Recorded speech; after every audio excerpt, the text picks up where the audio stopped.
많은 사람들의 삶의 이야기가 성경에 기록되어져 있습니다.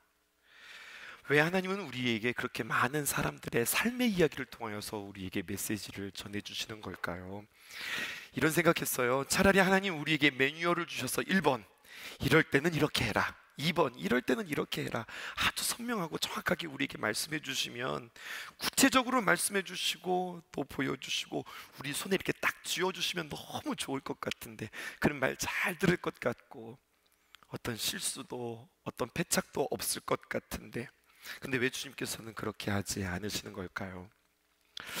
언제나 하나님의 귀한 응답을 해석할 때도 마찬가지입니다. 이게 하나님의 응답인가? 하나님께서 이렇게 하라고 하시는가?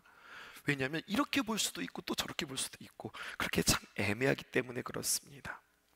이렇게 혼동스러운데 왜 자꾸만 하나님께서는 인생의 이야기를 통하여서 우리에게 들려주시는 걸까요? 좋은 질문에는 좋은 답이 있다고 그랬는데요, 그렇게 제 마음 가운데 깨달아지는 것은 이런 거예요. 여러분 살아보셔서 알지만, 또 주변에 살아가는 이야기들을 들어보셔서 알지만, 우리의 인생이 그렇게 간단하지는 않거든요. 뭐 묵 자르듯이 묵 자른다고 그래요? 무 자른다고 그래요? 하여튼 뭐 자르듯이 딱 자르면 뚝 떨어지는 그런 인생이 아니거든요. 흑백으로 나뉘어지지 않을 때가 많기 때문에 이것이 정답이다, 이렇게 함부로 이야기하기 쉽지 않은 것 같아요. 이렇게 하는 것이 어떤 사람에게는 복이지만 또 어떤 사람에게는 화가 되고요, 또 그렇게 선택하는 것이, 그것이 참 미련하고 어리석어 보이는데 어떤 사람에게는 꼭 그렇게 선택하는 것이 지혜로운 것이기 때문에 그렇습니다. 그러므로 성경은요, 우리에게 이거다 이렇게 이야기하기보다 우리에게 한 인생의 이야기를 우리에게 보여주면서 하나님께서 기뻐하셨던 삶, 기뻐하셨던 태도들을 각각 우리가 취하여서 그렇게 주님의 귀한 말씀을 담고, 그러니까 우리가 이야기가 끝난 뒤에, 말씀이 끝난 뒤에는 적용하는 것들이 사람마다 다 다른 거예요. 왜냐하면 우리 인생이 다 다르기 때문에. 하지만 그렇게 담겨진 하나님의 귀한 말씀을 하나님의 말씀에 준하여서 우리가 함께 실천하고 주님 앞에 귀한 기적의 40일의 아름다운 그릇을 준비하는 저와 여러분들 되었으면 참 좋겠습니다. 오늘 말씀은 이렇게 시작합니다. 1절에 보니까요, 예수님께서 모든 말씀을 백성들에게 들려주시기를 마치신 뒤에, 그러니까 예수님의 그 유명한 평지 설교를 다 끝내시고 나서 예수님이 어디로 들어가셨느냐? 장소가 중요해요. 가버나움에 들어가셨다, 이렇게 이야기합니다. 가버나움에 들어가시는 이야기로 오늘 이야기가 시작되어지는데, 그 가버나움에 있었던 백부장의 삶의 이야기를 통하여서 하나님께로부터 응답받고 기적을 경험했던 그의 삶의 믿음의 그릇은 무엇이었는가, 그 하나님 앞에서 어떤 태도를 취하였는가. 뿐만 아니라 거기에는 백부장만 등장하는 것이 아니에요. 수많은 사람들이 등장하는데 그들을 통해서 우리는 배우는 것이 무엇이며, 그들을 통하여서 우리의 인생의 똑같은 모습, 또 도전되어지는 모습, 아 이러면 안 되겠다, 버려야 할 모습은 무엇인지, 오늘은 인물을 중심으로 여러분들 함께 생각하는 귀한 시간 되었으면 좋겠습니다. 첫 번째 백부장입니다. 2절에 보니까 이렇게 기록되어 있어요. 어떤 백부장의 사랑하는 종이 병들어서 죽게 되었다라고 성경은 우리에게 이야기해주고 있어요. 백부장은 누구일까요? 그 수하에 100명의 군사를 거느린 로마 군대 장관을 말합니다.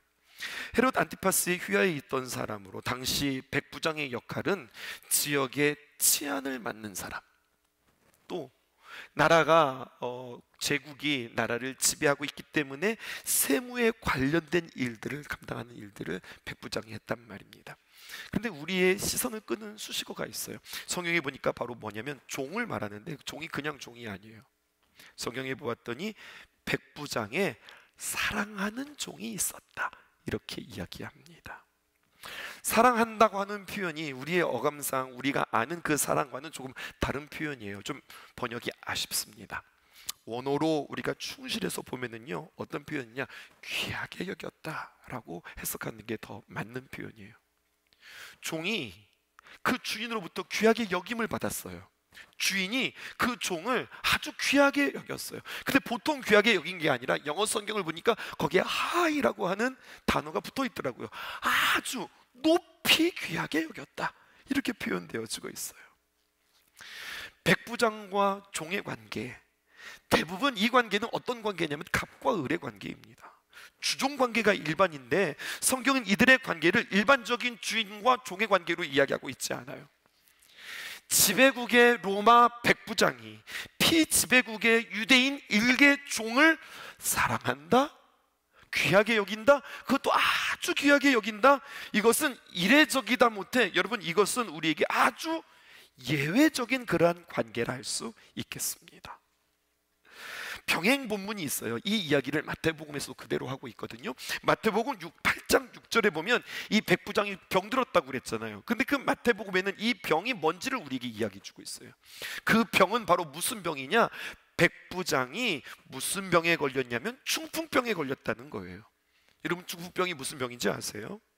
몸이 자신의 뜻과 의지대로 움직이지 않는, 행동이 자유롭지 못한 그러한 병입니다. 그러니까 이런 병이 걸리면 반드시 누군가의 손길이 필요로 해요. 가족 중에 누군가 한 사람이 중풍병으로 누워 있다면 가족 중에 누군가는 그를 전담해야 돼요. 정말 케어해야 해요. 그리고 모든 가족들이 이로 인하여서 어려움을 당하는 병이라 할 수 있겠습니다. 그런데 말입니다, 지금 누가 병이 걸렸다고요?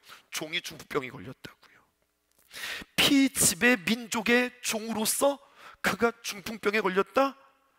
종이 움직이지 못한다는 거예요. 종이 일하지 못한다는 겁니다. 당시의 종은요, 주인에게 있어서 소유의 개념이었습니다. 돈을 주고 팔 수도 있고 살 수도 있고 살릴 수도 있고 죽일 수도 있고, 마치 집에, 심한 표현 아니에요, 가축과도 같은 존재가 종이었습니다.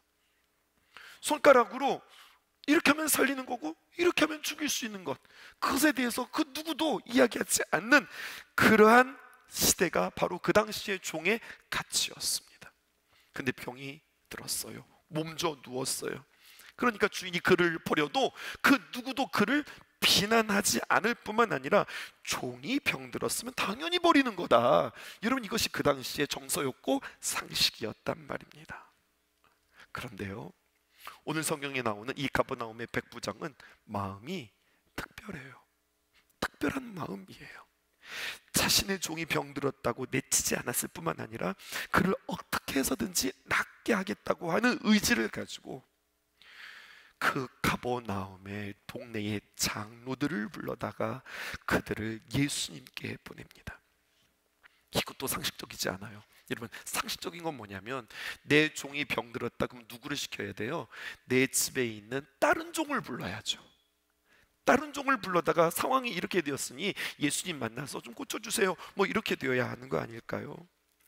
그런데 이 종을 고치기 위해서 상식적인 행동이 아닌 유대인의 장로들을 정하여서 보낸다는 겁니다. 무슨 말일까요? 정말로 고치고 싶은 거예요. 정말로 그를 돕고 싶은 마음이 진심이었다는 겁니다. 이게 백부장이에요. 오늘 두 번째, 성경에 유대 장로들이 등장합니다. 유대인의 장로들을 여러분 한번 생각해 보세요. 그들은 장로, 우리 교회 장로라고는 좀 다른 개념이지만 그 지역의 유지요, 그 지역의 어른들입니다. 그럼 생각해 보세요. 그 지역의 원로들, 유대인들입니다.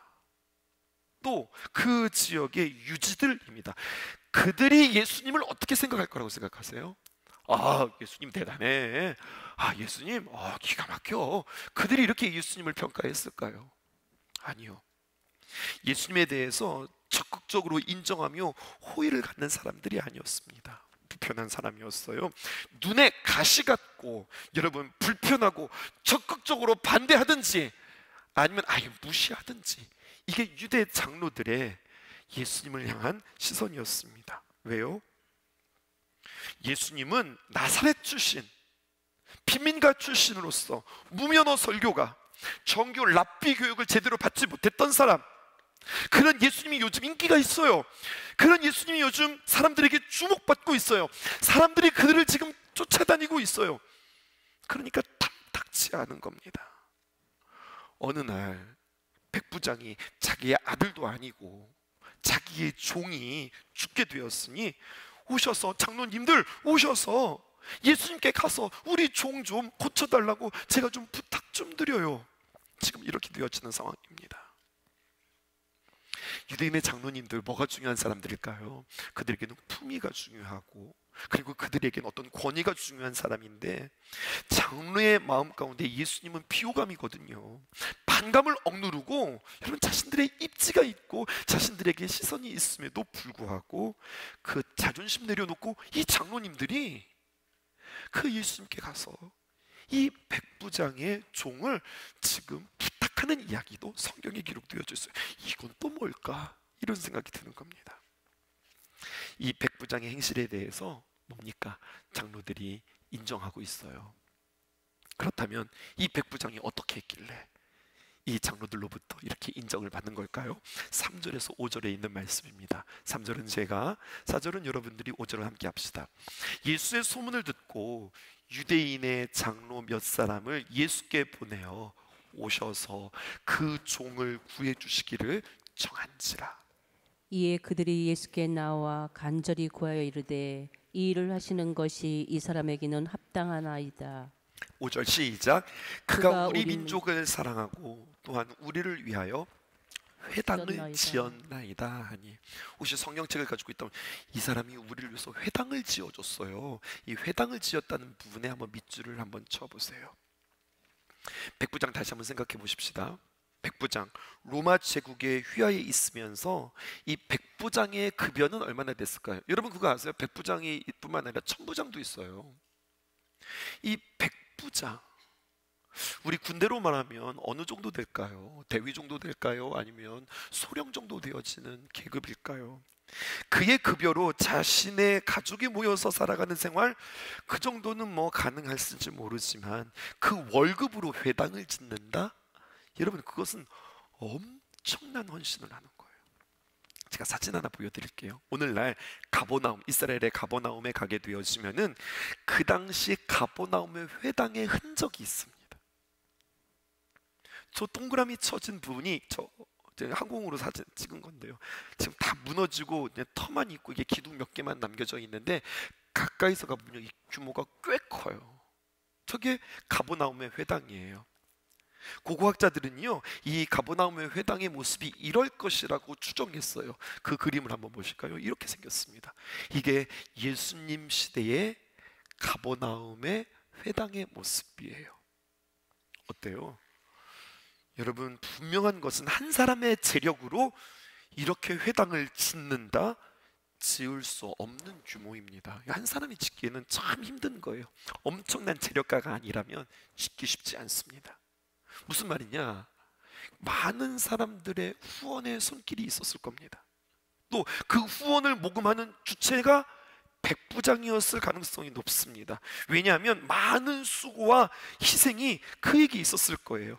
5절에 모든 사람들이 입을 모아서 뭐라고 이야기하냐면, 이것은요 여러 사람들이 함께 지었어요 이렇게 이야기하지 않고 그가 우리를 위하여 회당을 지었습니다 라고 한 입으로 이야기하니까요.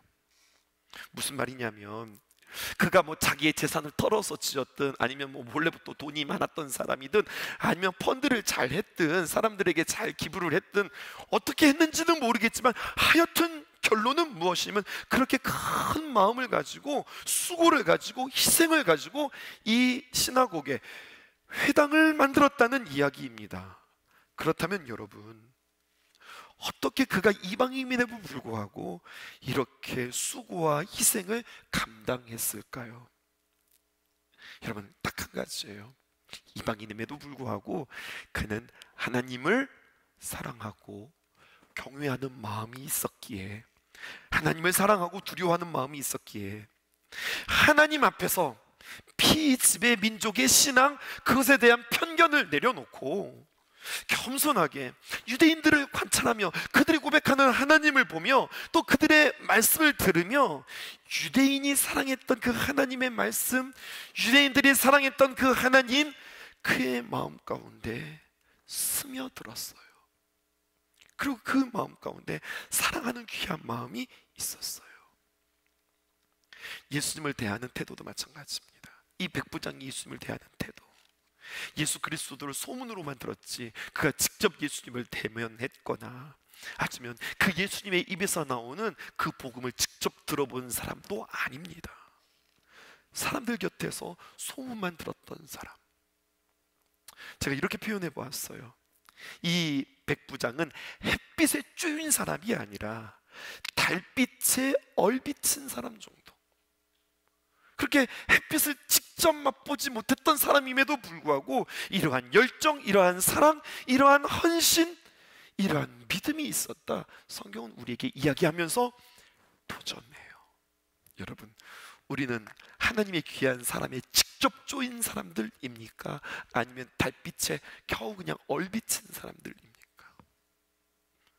우리는 하나님의 귀한 말씀, 하나님의 귀한 복음, 성령님을 인격적으로 경험하고 성령님을 체험하고 성령님의 임재를 경험하고 은혜를 우리가 맛보며 고백하는 우리에게 하나님 앞에서 어떤 열정과 어떤 사랑과 어떤 헌신과 어떤 믿음이 있을까? 이것을 다시 한번 생각해 보는 거예요. 로마가 지배하던 당시의 정서와 문화는 긍휼과 자비, 여러분 이것은 미덕이 아니었던 시대였습니다.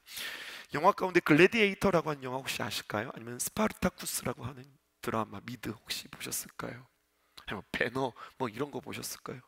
여기에 보면 앞에서도 이야기했지만 노예나 종들은 오락이나 즐거움의 대상이었고, 앞에서도 이야기했지만 손가락으로 살리고 죽이고 이것들이 가능했던 너무나도 쉬운 목숨이었고, 긍휼과 자비는 미덕이 아니라 부덕함이었고 용기 없음이고, 오히려 그런 것은요 그 당시에 약함이라고 하는 정서였어요.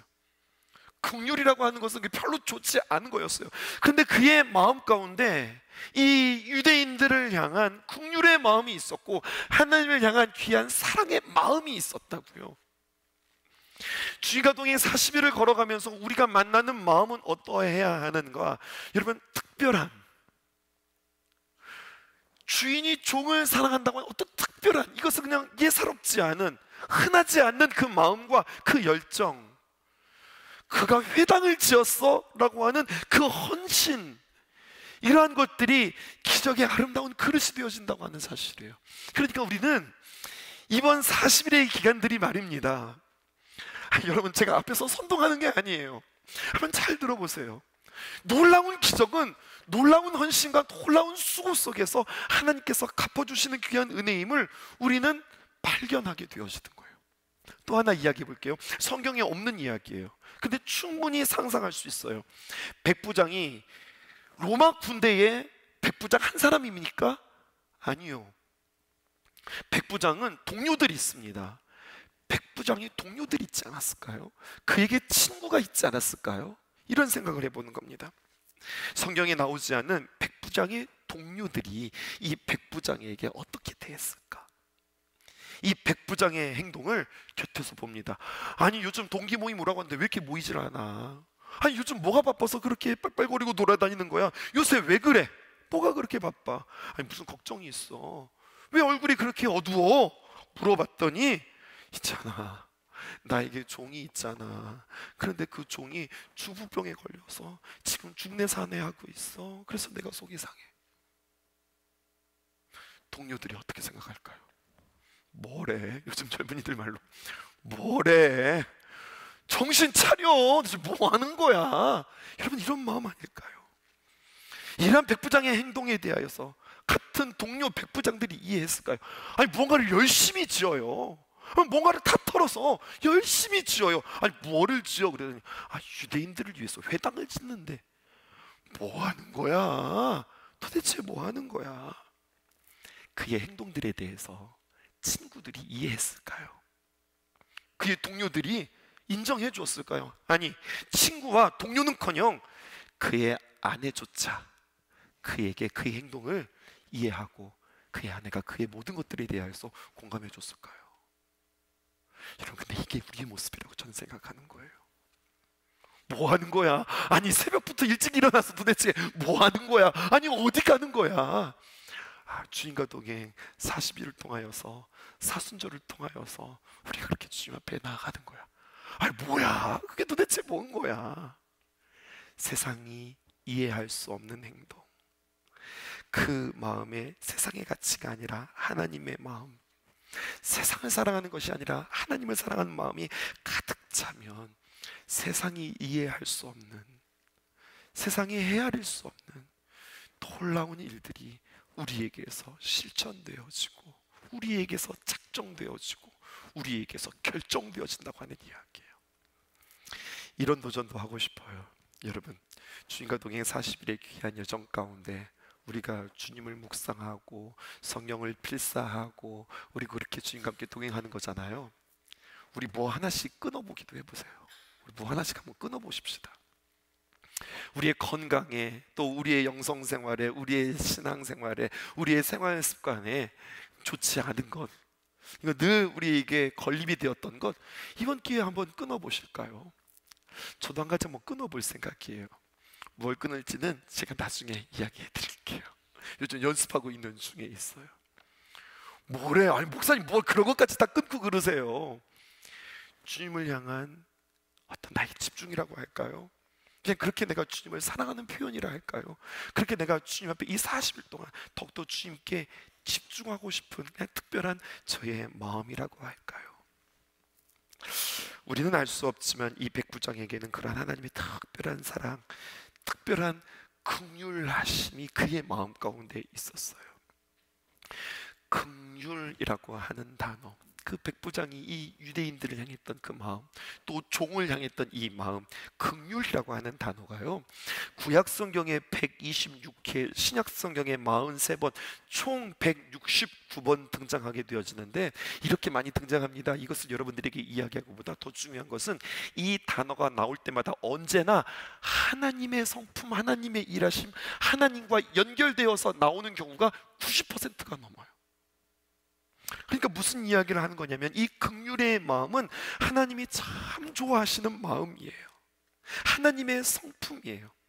아니나 다를까, 여러분 마태복음 5장에 보면 주님께서 8가지의 복을 이야기하시는데, 그 가운데 5번째 복이 무엇이냐면, 긍휼히 여기는 자는 긍휼히 여김을 받을 것이라. 주님께서 참 기뻐하는 마음이에요. 너 긍휼한 마음이 있어? 그렇게 긍휼을 베풀어? 그 마음 똑같이 내가 너에게 긍휼을 베풀어 줄 거야. 동일하게 그 긍휼의 마음으로 우리에게 갚아주시겠다고 주님께서 우리에게 말씀해 주세요. 이게 주님의 마음이라고요. 2025년도 우리가 슬로건을 걸었습니다. 말씀을 담고 말씀을 닮아. 근데 그 말씀이 우리에게 이 마음이 중요한 마음입니다라고 우리에게 이야기하고 있어요. 그게 어떤 마음이에요? 긍휼의 마음입니다. 여러분, 기도 제목 가운데 하나님, 이번 40일의 여정 가운데 내 마음속에 긍휼의 마음을 배우고 긍휼의 마음들이 우리 안에 있도록 도와주세요라고 기도할 수 있었으면 좋겠습니다. 그 유명한 주경가 있지요, 윌리엄 바클레이는 이 긍휼이라고 하는 단어를 이렇게 정의했습니다. 긍휼은 능력이라는 거예요. 긍휼은 감정이 아니라 능력이라는 거예요. 무슨 능력이냐? 그 사람의 눈으로 나도 사물을 바라보고, 그 사람의 생각으로 나도 생각하고, 그 사람의 느낌으로 내가 느낄 수 있을 때까지, 그것이 가능할 때까지 애써 노력하며 그 사람의 속으로 깊이 들어가는 능력. 여러분, 전 이 표현이 너무 좋은 것 같아요. 이 긍휼이 우리에게 없거든요. 그런데 그 능력, 그 느낌, 그 시선, 그 생각이 나에게 있을 때까지, 그것이 가능할 때까지 애써 노력하며 그 사람 속으로 깊이 들어가는 힘, 능력, 이것을 긍휼이라고 이야기해요. 예수님께서 우리의 삶으로 찾아오셨습니다. 시간을 뚫고 우리의 가운데 찾아오셨습니다. 우리의 마음속 깊은 곳까지 파고드는 예수님의 긍휼의 능력, 그 결과가 무엇인 줄 아세요? 예수님의 성육신이에요. 하나님이 사람이 되어, 하나님이 인간이 되어 우리에게 찾아오셨다. 그러므로 긍휼은, 그 성육신은 긍휼의 극치요 절정이라 이야기할 수 있겠습니다. 백부장의 종을 살펴보십시다. 그는 누구라고요? 중풍병자라고요. 백부장의 종입니다. 그의 몸은 참 불편했지만 자기의 주인이 자기에게 그렇게 선대해 주는 거예요. 고맙죠. 몸둘 바를 모르겠죠. 많은 종들에게 다양한 주인들이 있지만 어디 이런 주인을 만나기 쉬울까요? 그에게는 이 주인 백부장이 그에게는 선물과도 같은 그러한 사람이었을 겁니다. 그래서 어쩌면 그러한 긍휼을 경험할 때마다 그는 마음속으로 각오했을런지도 몰라요. 주님, 제가 낫기만 하면은요, 정말 온전하게 되기만 하면 정말 충성을 다할 겁니다. 정말 잘하고 싶습니다. 더욱 열심히 주어진 일들을 정말 감당하고 싶습니다. 자기의 마음속에서 우러나오는 그러한 마음일 거예요. 각오하고 또 각오하고 주인을 볼 때마다 감사하고 또 감사했을 거예요. 그러한 긍휼 어디에서 맛볼 수 있을까요? 그러므로 백부장과 종의 만남은 아주 복된 만남이죠. 여러분, 행간에 떠도는 좋은 글들 가운데 정채봉 시인의 만남이라고 하는 글 여러분들 아실 거예요. 여러 종류의 만남이 있다는 거예요. 그런데 만남 가운데 진짜 잘못된 만남이 있다네요. 무슨 만남인가 했더니 생선과 같은 만남이래요. 이 만남은 어떤 만남이냐? 만나면 만날수록 그냥 그 비린내가 젖어들어서 정말로 나쁜 만남. 만날수록 비린내만 묻어온대요. 또 정채봉 씨는 이렇게 이야기했어요. 우리의 만남 가운데 조심해야 될 만남이 있다. 그것은 어떤 만남이냐? 꽃송이와 같은 만남이라는 거예요. 예쁘고 향기가 있고 활짝 필 때는 늘 가까이 가지고 환하고 예쁘다 그러다가 시들어 버리면 버리니까. 비참한 만남도 있다는 겁니다. 어떤 만남입니까? 건전지와 같은 만남이라는 거예요. 힘이 있을 때는 사용하다가 힘 다 빠지면 그냥 버려버리는 것. 여러분에게는 어떤 만남이 있을까요? 여러분들에게는 이런 백부장과 같은 선물과 같은 주인, 이런 만남이 여러분들에게 있을까요? 없어요, 목사님. 내가 그런 주인, 그런 상사 만났으면 진짜 좋겠어요. 없어요. 그런 사람 없어요. 여러분, 그러실까요? 가만히 생각해 보세요. 만남 중에 최고의 만남이 우리에게 있지 않아요? 예수님과의 만남. 우리 주인이신 예수님께서 정말로 긍휼과 사랑으로 우리에게 찾아와 주시지 않으세요?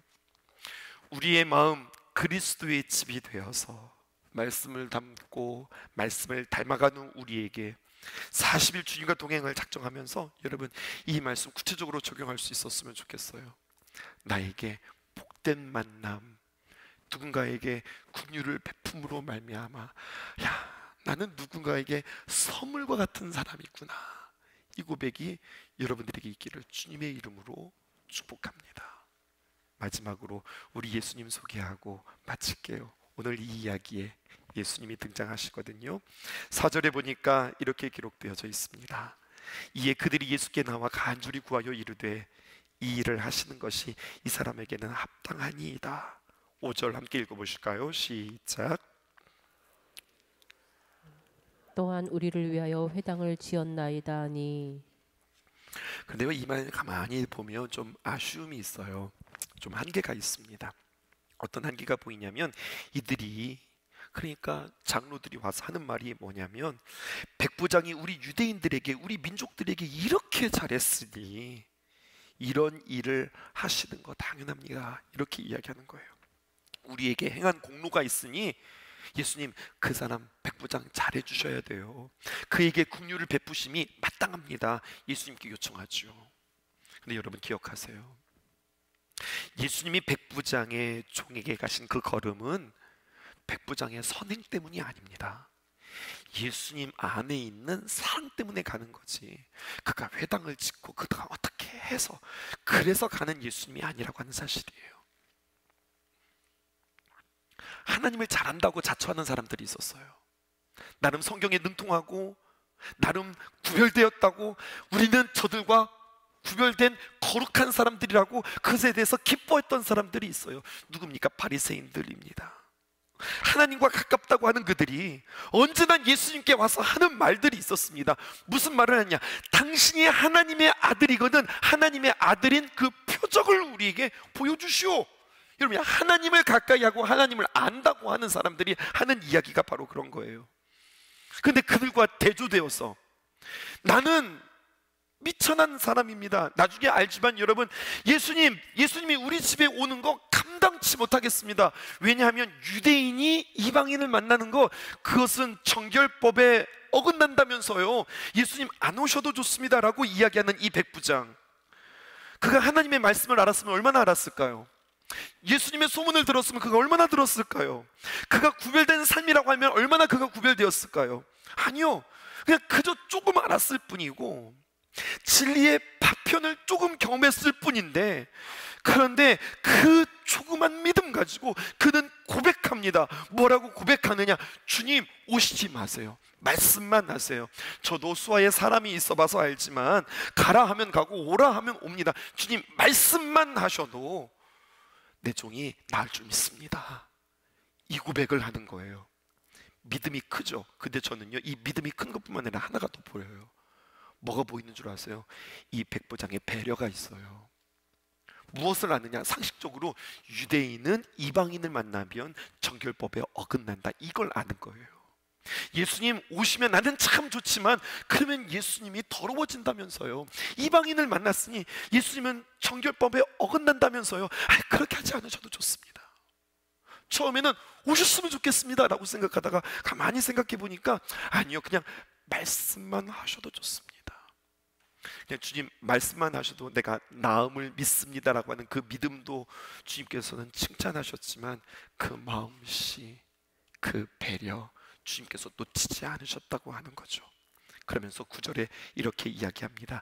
예수께서 들으시고 그를 놀랍게 여겨 돌이키사 제자들에게 뭐라고 이야기합니까? 따르는 무리에게 이르되 내가 너희에게 이르노니 이스라엘 중에서 이만한 믿음을 만나보지 못하였다. 주님께서 그 백부장의 믿음을 칭찬하세요. 오늘 백부장은 예수님을 믿음으로 반응합니다. 주님과 동행 40일의 귀한 여정을 통하여서 강단에서 선포되어지고 우리 이렇게 함께 하십시다. 우리 작년에도 했고 올해도 하니 내년에도 또 하지 않겠어요? 그런데 여러분, 이것을 백부장처럼 받는다면 주님께서 우리에게 요청하시는 놀라운 기회다라고 하는 것을 믿음으로 받으시고 반응하실 수 있으시기를 주님의 이름으로 축복합니다. 천국에는요, 믿음이 필요가 없대요. 천국에는 믿음이 필요 없대요. 믿음은 이 땅에서만 필요한 거래요. 주님 만나는 날, 천국에 들어가는 날, 지금은 우리가 이 땅에서 거울을 보는 것 같이 희미하지만 그때는 얼굴과 얼굴을 대하여 보는 것이고, 지금은 우리가 부분적으로 알지만 그때 천국에 가서는 주님께서 나를 아시는 것처럼 우리가 온전히 모든 것들을 다 알게 되어지는 거거든요. 그러니까 천국에 갔더니 그날에 낱낱이 모든 증거들을 보게 되어질 것이고, 천국에서는 하나님을 믿는 게 아니에요. 천국에서는 하나님을 보는 것이기에요. 더 이상 그래서 믿음이 필요가 없는 겁니다. 모든 것이 깨달아지고 모든 것이 감격하고 모든 것이 우리에게는 감탄할 것이기에 많은 성도들은 천국에 가서 그래서 우리가 그렇게 주님께서 우리에게 도전하셨구나, 그래서 우리에게 그때 그런 일들이 있었구나, 그래서 주님께서 그렇게 믿음은 바라는 것들의 실상이고 보지 못하는 것들의 증거니 믿어지지 않아도 납득되어지지 않아도 한번 순종해 볼래? 주님께서 우리에게 그렇게 도전하신 거였구나 라고 나중에 가서 천국에 가서 알게 되어질 것이라고 하는 거죠. 그래서 천국에는요, 감사와 찬양만 있을 뿐이에요. 그러므로 하나님을 기쁘시게 하는 믿음의 행위는 오직 이 땅에서만 가능합니다. 주님과 동행 40일을 여러분들과 함께 도전해요. 그리고 40일의 기적을 담는 그릇을 여러분들 준비해 보시지요. 나의 기도, 나의 의문, 나의 또 여러 가지 믿음들이 성숙되어지고 해결되어지고 응답되어지고 주님께로 더 가까이 나아가는 귀한 시간 되어지기를 주님의 이름으로 축복합니다. 함께 자리에서 주님 듣고 계시죠? 내 외침부터 속삭임까지 왜 이런 고난 내게 온 건지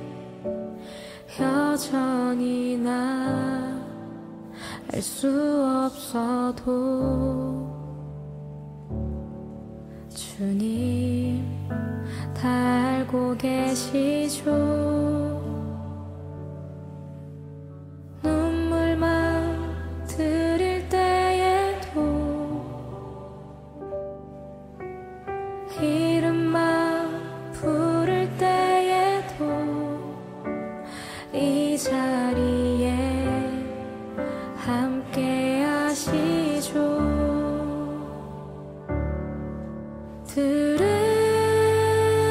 들으소서 내 기도를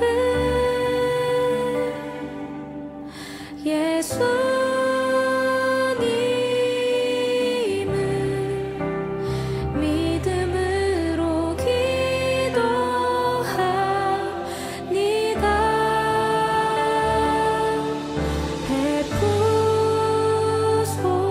베푸소서 주 자비를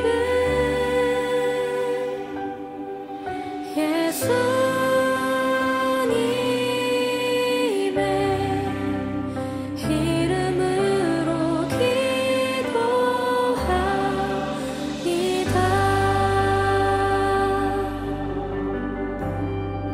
주님 듣고 계시죠. 내 외침부터 속삭임까지 왜 이런 고난 내게 온 건지 여전히 난 알 수 없어도 주님 다 알고 계시죠. 눈물만 드릴 때에도 이름만 부를 때에도 이 자리에 함께 하시죠.